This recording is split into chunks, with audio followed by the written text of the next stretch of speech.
आपने दो विषय उठाया है। पहले मैं संसद का थोड़ा दृश्य लाना चाहता हूँ। संसद में मैया क्रूड पे आइए, महंगाई पे आइए। महंगाई, संसद को ये महंगाई के लिए नहीं मानते। अब समझ में आया संसद को नहीं चल रहा, ये संसद को कुछ मानते ही नहीं। जब संसद की बात हुई तो चिल्लाने लगे। बेगानी शादी में अब्दुल्ला दीवाना इसीलिए कह रहे ईरान के साथ खड़े हो जाओ, क्योंकि 20% मेरा मुसलमान वोट चाहिए। अब सुनिए, ये अभी अब बोलने दीजिए, यह संसद नहीं है, यहाँ बोलने दीजिए। अभी इन्होंने कहा ईरान के साथ खड़े हो जाइए, क्यों? क्योंकि 20% मुसलमान का वोट यूपी में चाहिए। अभी इन्होंने कहा, यह अब्बा भरम फैलाते हैं। संसद का दृश्य यही चल रहा है, आप उठाए मजा। और मैं अभी कहूं कि सब्जी बनाने के लिए पहले प्याज को तलना चाहिए। आप अगर हिम्मत करके रोक दिए कहे मुद्दे पे आओ, तो मैं आपको कहूंगा आपके खिलाफ अविश्वास प्रस्ताव लेके आऊंगा। यही संसद चल रहा है 3 दिनों से, जहां हमारे मुद्दे पे बात होना चाहिए, राहुल गांधी के आम के नीचे 3 दिन हमारा, चौथा दिन आज कुचल गया। क्या बात कर रहे हैं आप लोग? ये बात कर रहे हैं। अब रोकिए, आपने इतना बोल दिया साहब, इतना बोला कि ये सत्ता में आ गया। आपने इतना ड्रामा किया कि वो सत्ता में आ गया। शांत रहिए।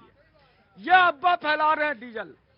ये आप देख लीजिए, 6:35 आज मैंने गैस का बुकिंग किया। आज 5:38 पर मेरा जनरेट हो गया। आज का है, ये लाइव टेस्ट है। मैं इनकी बात पे विश्वास करूं या अपने बात पे विश्वास करूं? ये है, मैं इनकी बात पर भी, आप बोलने दो, इनकी बात पे विश्वास करो। 11 बजे इन्होंने ट्वीट किया लंबी लाइन का फोटो, और सिर्फ जब हम लोगों ने उस पर डाला कि अरे ये तो 2011 का लाइन है, जब आपकी सरकार में, रुको भाई, रुको, जब हम लोगों ने डाला कि ये आपके सरकार की लाइन है साहब, तो आप ट्वीट से डिलीट कर दिया। अब्बा ये होता है। अब आता हूं मुद्दे पे। अब नहीं, अब मुद्दे की बात है। ये आपके अफवाह को तमाचा है जनता का, जो आपको 2014 से मार रहा है और आपको 2017 से मार रही है। अब आ जाओ, आपने कहा आज हड्डी पूरी संसद पे बोले, सारा बयान दिया, आप चिल्लाते रहे। आपको सुनना नहीं था? सुनना तो था, जनता को सच नहीं बताना था, क्योंकि आपको अफवाह फैलाना था। Right, take it point. Prateek ji, आप ही की नेता का एक बयान बताता हूं मैं। कह रहे तू इधर उधर की बात ना कर, ये बता कारवा क्यों लूटा? किसने बोला था? सुषमा स्वराज जी ने। आप सुनिए जरा, आप ईरान के साथ मत जाइए, आप उस अमेरिका के साथ जाइए जब हामिद करजई हमारे सबसे बड़ा मित्र हुआ करते थे, और अफगानिस्तान में फ्लाइट से रात को अमेरिका अपने सैनिकों को लेकर भाग गया, चाहिए आप उसके साथ जाइए।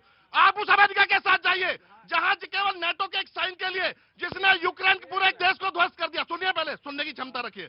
और यूक्रेन को नष्ट कर दिया, और फिर वहां से यूक्रेन को जेलेंस्की को बुलाकर व्हाइट हाउस में आकर, मैं आपकी बात समझ गया।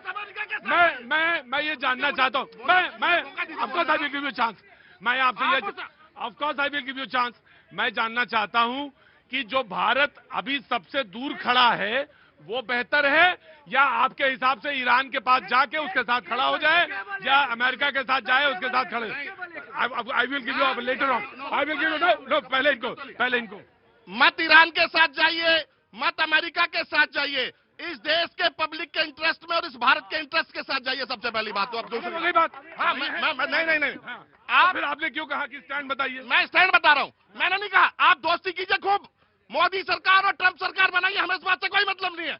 लेकिन जेलेंस्की को बुलाकर वहां धमकाया, और आज देखिए क्या होता है युद्ध नीति। सुनिए, अरे भैया, पूरी युद्ध, यहाँ ये ना पूरी युद्ध नीति क्या समझा रहे हैं? युद्ध नीति नहीं समझा रहा। अभी परसों की कॉल है, यहाँ ऑडियंस खड़ा है, सीधा ट्रंप करते हैं पुतिन को कॉल, हमारी वॉर रुकवा दीजिए। क्या हो गया? पुतिन दोस्त बन गया क्या अब, और जेलेंस्की दुश्मन?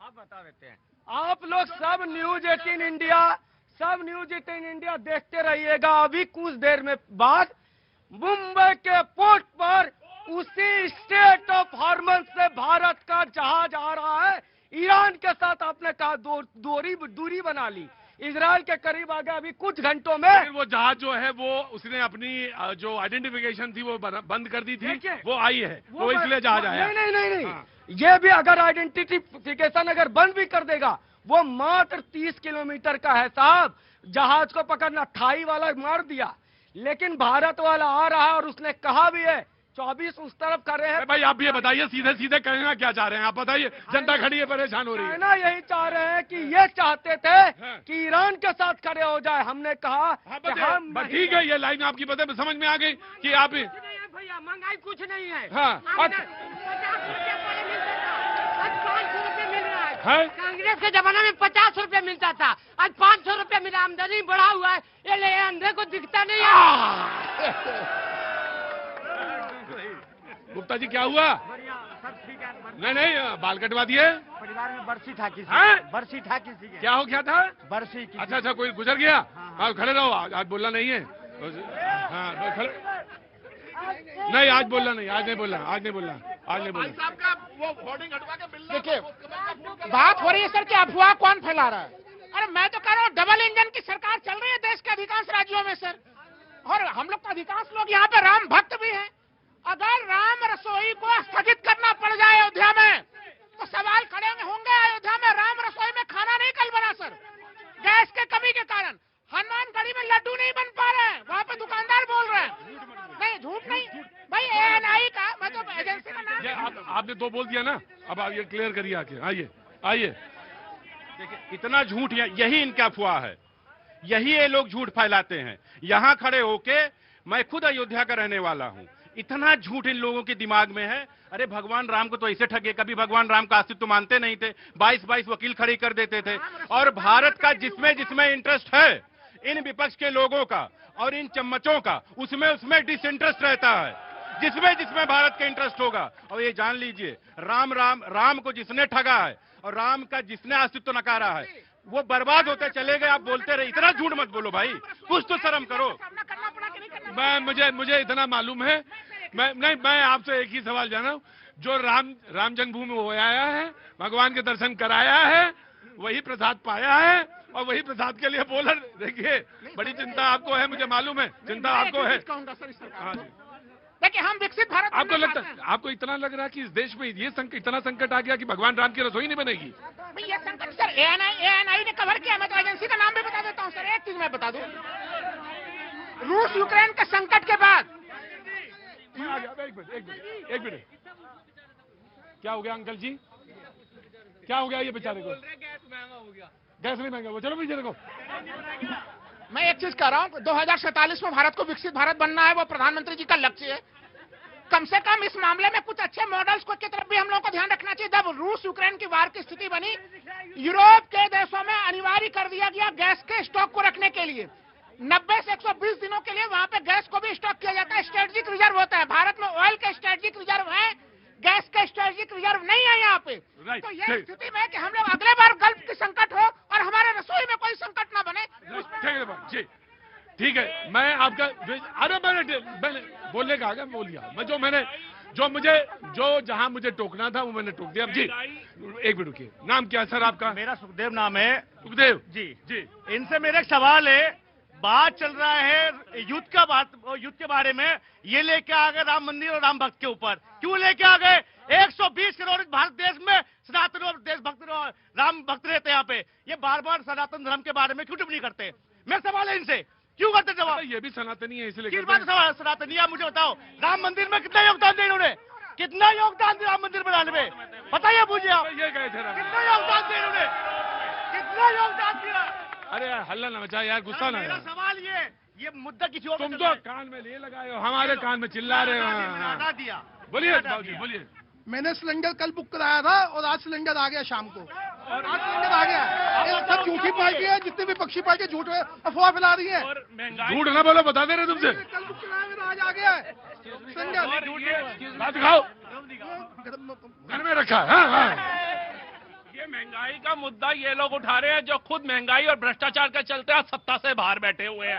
ठीक है, पार्लियामेंट में देश के मुद्दे उठाने चाहिए, पोस्टर लेकर के राहुल गांधी जी बाहर बैठे हुए हैं। अभी जो मुंबई पे कच्चे तेल का वो पहुंचने वाला है, क्या ये अफवाह भी झूठी है? हर जगह अफवाह फैलाई जा रही है। मतलब आप लोगों ने, भारत में वो एक पिक्चर आई थी बंटी और बबली, उसके बाहर ताजमहल बेचने का प्रदर्शन शुरू कर देते हैं। वो मैडम कहती है प्रदर्शन क्यों कर रहे हो, वजह तो बताओ। अंग्रेजों भारत छोड़ो, आप कोई वजह तो बताओ। भारत में सिलेंडर, सबको सिलेंडर मिल रहा है, आप बोल रहे भैया कोरोना काल में जब ये विपक्ष नेता सिलेंडर थे ऑक्सीजन के गायब करके बैठे हुए थे, इकट्ठे करके बैठे थे, महंगे महंगे बेच रहे थे, लोग सड़कों पे मर रहे थे। दोबारा ऐसी स्थिति ना हो, गैस के सिलेंडर जो है वो इकट्ठे करके कारखानों में और गोदामों में ना भरे जाए, इसलिए सरकार ये कदम उठा रही है। 25 दिन से पहले आप सिलेंडर बुक नहीं कर सकते हो। बायोमेट्रिक है। हाँ जी। Biometric Congress will get chance and sir एक minute I will give you chance Congress को दे देता हूं। प्रतीक जी, यहाँ पे एक ये जो हमारे श्रीवास्तव भाई थे, उन्होंने अमित श्रीवास्तव जी जी, हाँ। और एक ये हमारे भाई दोनों कह रहे थे कि मुंबई में जो टैंकर आने वाला है उसके ऊपर दोनों कह रहे थे। अगर मैं गलत हूं तो आप मेरे को सही कर देना। ये ANI का जो ट्वीट है उसमें आपको दिख रहा है किस फ्लैग से आया था वो जो शिप है, लाइबेरिया के फ्लैग से। भारत के झंडे के साथ ला तो पानी रहे और बोल रहे हो कि भैया मुंबई में आ गया। देखिए मैं आपकी बात सही है, मैं आपकी एक बात मान लेता हूं, लेकिन मैं एक बात आपसे कह रहा हूं, हम अपने झंडे के बारे में, अपने संविधान के बारे में, अपने देशवासियों के बारे में ऐसी बातें नहीं कहनी चाहिए। वो थोड़ा सा डेरोक्रेटिक लगता है कि आप अपने झंडे से ला नहीं पाए। अरे भाई मैंने जो कहा, जो गलत लगता है वो मैंने तुरंत रोक दिया। मैं अपने झंडे से ला नहीं पाए, ये थोड़ा दिस इज हटिंग। हमारे विदेश, ये आपने नहीं कहा। रुकिए भाई, आपने यहाँ पे इस जनता को, इतनी जनता खड़ी है। अरे बाजी, जनता भी कभी कभी दिखाया करो, मेरे ऊपर कहाँ दिखाते रहते हो हमेशा। मैं सिंह, देश में आपने ये क्यों नहीं कहा कि विदेश मंत्रालय ने ये भी बात कही, विदेश प्रवक्ता ने ये बात कही कि 3 बार विदेश मंत्री से बात हुई, वहां के विदेश मंत्री से ये बात आपने नहीं बताई, ईरान के, ये क्यों नहीं बताई? यही है बात बस सिर्फ। और ये मैं मानता हूं कि विपक्ष को जो छुपाना होता है वो छुपाता है। जी, जो व्यक्ति पूरा देश झंडा को सलाम करता है और ये झंडा को बदनाम कर रहे हैं, मतलब सोचना चाहिए। झंडा, संविधान, राम मंदिर, बस यही। वो ये बात सच कह रहे थे कि उस झंडे से आया, लेकिन ये बात सच है कि बोलने का थोड़ा सा, गिव हिम अ चांस, बहुत अच्छे प्रवक्ता हैं ये। नहीं प्रतीक जी, मैं आपको बताता हूं, हमारी कांग्रेस पार्टी के कई नेता, इस देश के पूर्व प्रधानमंत्री, स्वतंत्रता सेनानी जो थे, इसी तिरंगे झंडे में जो लिपट के गए, इसी देश को आजाद दिलाने के लिए उन्होंने अपनी जान दी। कोई डिनाई नहीं कर रहा है। इस देश के संविधान को, और जब देश में संकट आया 1965 में, तो नारा दिया गया कि एक टाइम खाना खाना है। 65 में, और होटलों में खाना नहीं मिलता था। तुम तो पैदा ही नहीं हुए होगे, 65 में कहां पैदा हो गए? मैं भी नहीं पैदा हुआ, तुम कहां से होगे? Give me a chance. तो 65 में, भाई साहब एक मिनट रुकिए, 65 में नारा दिया लाल बहादुर शास्त्री ने, जय जवान। और उस समय यह हुआ कि भाई एक बार खाना खाएंगे, तो इस देश ने मालूम है तपस्या क्या होती है, इस देश को मालूम है राष्ट्र क्या है। जी इधर आइए। जब मैंने ये बात बोली तो मेरे कहने का मतलब है, अगर यहाँ पे आप मोदी जी की जय जयकार के नारे लगाओगे, नहीं तो देखो सवाल तो आपको सच्चाई दिखाना पड़ेगा। लेकिन जब आप ये अपने वो बात कर रहे थे एक टाइम के खाने की, उस समय पे हम सब लोग जानते हैं कि जब ये देश आजाद हुआ, उस समय पे हम लोगों के पास जो थी उतनी मजबूत स्थिति नहीं थी। लेकिन जय जवान जय किसान का नारा देने वाले लाल बहादुर शास्त्री जी, इंदिरा गांधी जी ने क्या किया? इस देश को किसानी में आत्मनिर्भर बात। तब किसी ने ये सवाल नहीं पूछा था कि मैं एक बार खाना क्यों खाऊंगा? ये किसी ने नहीं कहा, बोला हम सांस तैयार हैं। मोदी जी की तरह उन्होंने कभी भी आत्मनिर्भर भारत के, आपको है मोदी जी से एलर्जी, आपको एलर्जी है मोदी जी से। बोलने तो दीजिए, उन्होंने क्या किया मोदी जी? उनका आत्मनिर्भर भारत का मतलब होता है आप अपने आप खुद देख लो, सरकार पे निर्भर मत रहो। लेकिन एक आखिरी बात, डेडलाइन देने वाली सरकार जो कहती है कि भैया, डेडलाइन देने वाली सरकार जो कहती थी कि 2022 तक हम बुलेट ट्रेन चला देंगे, जो कहती थी कि 2022 तक हम किसानों की आय को दुगनी कर देंगे, ना ही बुलेट ट्रेन चली, ना ही किसानों की आय दुगनी हुई। और सरकार ने, भैया जी बुलेट ट्रेन बन रही है, बम्बई से अहमदाबाद, क्या नाम है? कपिल कुमार। मैं देख के आया हूँ बुलेट ट्रेन बन रही है भाई साहब, बहुत स्पीड से काम चल रहा है। मैं खुद आंखों से देख के आया हूँ। रुको अब ये मेरे कोर्ट में नहीं। देखोगे जब आपको नजर आएगा कि बुलेट ट्रेन बनी नहीं बनी, आप खुद देखना। हाँ चल रही है, चल रही है। अरे नाम क्या हो गया है? नाम कपिल कुमार है मेरा। हाँ, कहाँ से आए हैं? मैं बम्बई से आया था, तो बुलेट ट्रेन बहुत स्पीड से, मतलब बुलेट ट्रेन का पिलर बन रहा है बहुत। हमारे इधर अब अंश भैया देखो वो कहा गया है कि पढ़े लिखे को, अरे पढ़े लिखे को क्या फारसी क्या, हाँ ये कहा गया। तो ना आप कुछ नहीं, बीजेपी देखिए जैसे राहुल गांधी हैं वैसे मेरे छोटे भाई अंश भी हैं। अंश बहुत अच्छा बोलते हैं। कम से कम पढ़ के आया करें।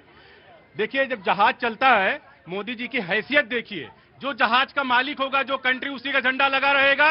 मोदी जी के यहाँ से फोन गया कि देख भाई इसमें मेरा तेल आ रहा है, तेल आने दो। ये होता है, इनको पता नहीं झंडा के मामले में। और इन लोगों का नफरत इतनी ज्यादा है, और इन लोगों के नफरत इतनी भाई ये मोदी जी का फोन किया जी। ईरान के वहाँ पे जो हमारे 37 जज फंसे हुए हैं, 10,000 करोड़ रुपए हमारे जो लिस्ट पे बोलो। हाँ जी मैं टोकूंगा जहाँ जो टोकना है।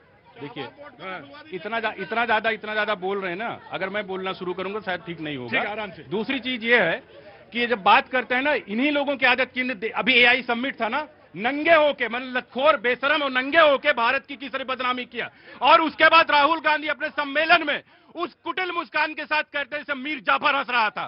तो समझिए कि ये देशद्रोही और मीर जाफर कौन है, ये कांग्रेसी है कि नहीं है। ये लोग भारत को बदनाम करने के लिए, देखिए आज ये मोदी और बीजेपी से नफरत करते करते झंडे से नफरत कर बैठे। देखिए दो चीजें आप देखा, मीर जाफर नहीं सर, इन्हीं को देना पड़ेगा क्योंकि उन्होंने इल्जाम लगाया। लो सर आपको नहीं दूंगा। ये कांग्रेस अपने आप, सर कांग्रेस डिफेंड करने के लिए अपने आप काफी है जी। मैं जाऊंगा क्योंकि दोनों बात कही उन्होंने, तो इसलिए मैं आपको दे रहा हूँ। इस देश में अगर आप सरकार से पेट्रोल डीजल पे सवाल पूछो तो हम देशद्रोही हैं। इस सरकार से अगर आप जो है वैक्सीन की वजह से, अभी सुप्रीम कोर्ट ने कहा कि जिनको वैक्सीन की वजह से जो मौत हो गई है, जिसपे मोदी जी ने वैक्सीन के सर्टिफिकेट पे बड़ी बड़ी अपनी फोटो लगाई, उनको आप मुआवजा दीजिए। अगर आप उनसे सवाल पूछो तो हम देशद्रोही हैं। अगर इस सरकार से आप सवाल पूछो कि एटीएम की लाइन में नोटबंदी के समय पे लोग बाग लगे थे और इनके सांसद कैसे उन पर चुटकुले कर रहे थे, उन पर सवाल पूछो तो हम देशद्रोही हो जाएंगे। राइट जी। नहीं आपको बोलना है, नहीं देखिए क्या है। अरे भाई रुको, आ गए तुम कितने दिन